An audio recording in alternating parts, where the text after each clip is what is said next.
Well, my story might be a little different from others in the fact that I didn't have a traumatic or difficult time starting as an undergrad. I was a non-traditional student uh, and started at the age of 27 as a father of three.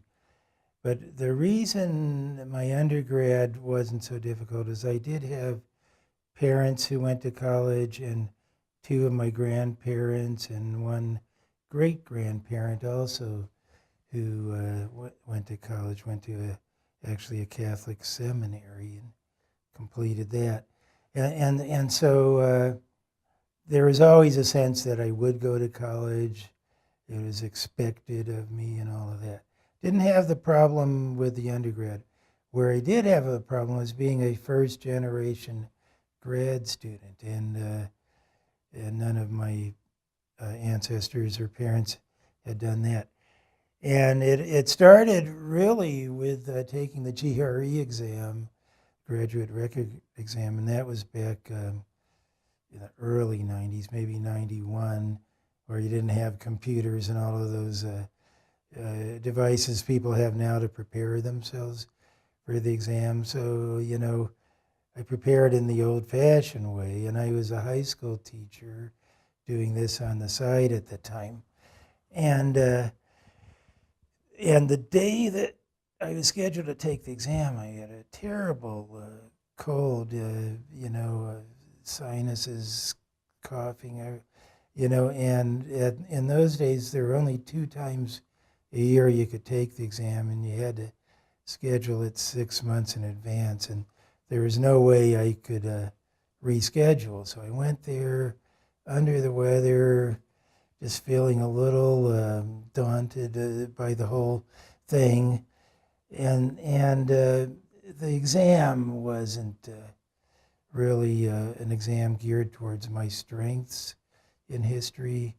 It was much more geared towards European than American. So all of that, long story short, my scores were, real minimal as far as the passing kind of scores. And all my life in the past, I'd had high scores on every test. And so that's how I started. And the guy who was the chair of the history department at that time told me that, I'll have to be honest, there were a few people in the faculty that weren't so sure about admitting you to the program, Master's in History, but he knew me, and I'd been a student of his, and a few others that knew me were okay, and realized I must have had a rough time with the test, but I'd always gotten A's in the classes, So that helped a little when he told me that, but just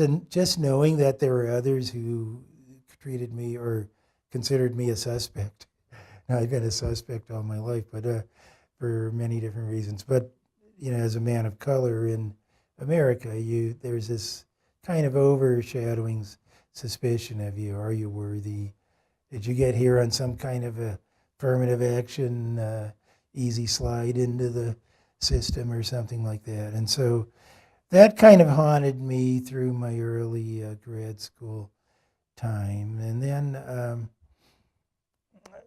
coming into it as a high school teacher already with an experience at teaching, but now going into college teaching, gave me a different perspective than a lot of my fellow history grad students who are all much younger than me, with maybe one or two exceptions. And these, as I could see the difference, as a young person who's just been through all the different levels of school, one right after another, in grad school at maybe the age of 22 or so, and here I was in my early 40s, they had known nothing much more than academic success, pats on the back, accolades, and all of that, and not so much real world experience, and before I had become a high school teacher and before I'd become a undergrad student, I had all kinds of jobs. I was a farm laborer, a forestry laborer, a starving artist, trying to support my family with 3 little kids and all that, and so I was always this oddball, plus, having to prove myself to most of the faculty as not some kind of loser who just snuck in. And then, the racial issue is a problem. I'm a man of color, mixed Afro and Native, and I know America. I grew up here, and my ancestors and all. And there is that sense of lesser than that kind of creeps through the consciousness. And I guess unless you've walked in the shoes of somebody who's experienced this, always being watched and scrutinized and all that, it's hard to explain.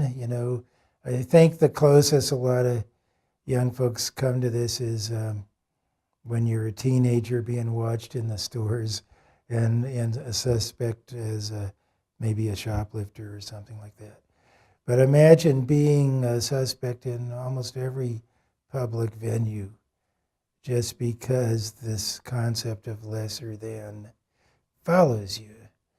And so I need to wrap this up, but let me just say, early experience, one other that I was going to share is a grad student in history and going to my first history conferences with first one with other grad students, and then later, right the year I finished, I went to my first one with professional historians as a budding historian beginning to write. And I had all this idealism, because history had kind of drawn me away from high school teaching to, wanting to really plunge into the subject and research and write. And I thought everybody else would be as excited about research and writing and teaching as I was.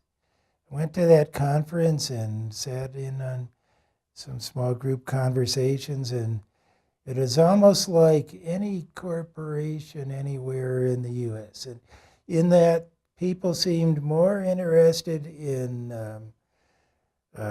professional promotion, acquiring tenure, and this and that, and gossiping about who's done this or that, and all of these issues of career advancement were much more further in the mind or at the front of their minds than, well, what cool stuff have you discovered in your research and writing? Or what great experiences have you had in your teaching? And those are the kind of things I expected we'd be talking about. And my identity as an oddball became even more clear as I entered the professional world. And I'll have to just say, to balance that, I've had some of the most wonderful friendships with great scholars and people who held their idealism all the way to retirement. Good colleagues I've known over the years. But the other element of career and advancement first was a real eye-opener for me. And I suppose for a lot of people that's not a surprise and actually to be expected. But I've always lived in the margins and outside the norm and rejected normal a long time ago as a teenager in California in the 60s. And I better not go into that story or that'd be a super tangent, wouldn't it?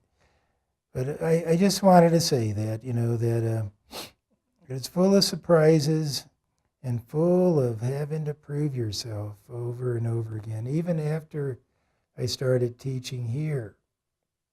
So there's a second stage of grad school. The first one was master's degree, and then I taught at a community college, Salish Kootenai College, for a few years, and came here to teach with just a master's degree, as an adjunct. So I went through that whole experience of being an adjunct and not on the tenure track, and discovered a kind of caste system there that contributed further to my sense of not belonging. And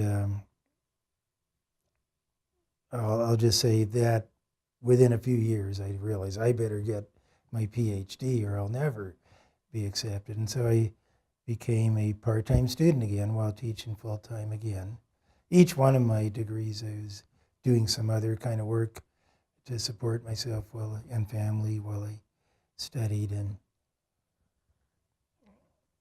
so teaching here and being a doctoral student at the same time was another extension of that same experience, trying to move away from the sense of lesser than, equal to, all of those kind of things. I have a whole different perspective on equality now than I had coming into my career early on. But then again, that's another long story, that I've probably given you enough to work with now, haven't I?